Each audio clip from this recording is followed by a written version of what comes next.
Hello guys, সবাই কেমন আছেন? আশা করি সবাই ভালো আছেন। আমি আপনাদেরকে আজকে বলবো মোল্লাদের ভুল ফতোয়া নিয়ে।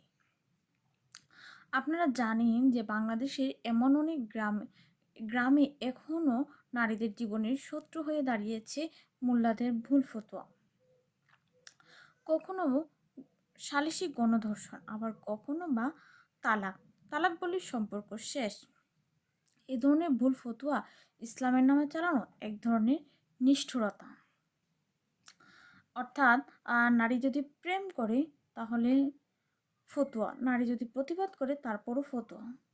এই যে নারীর ধর্মকে ব্যবহার করে নারীর উপর পাথর নিক্ষেপ করা, এটা এক ধরনের বর্বরতা। এটা আলেম নামের জালেমদের কাজ। এই ফতোয়া নির্যাতন আমাদের সমাজ থেকে দূরীভূত করতে হবে। ফতোয়া নির্যাতন বন্ধ করতে হবে। নারীদেরকে এই ফতোয়া নির্যাতন থেকে বাঁচাতে হবে। আমাদেরকে সচেতন হতে হবে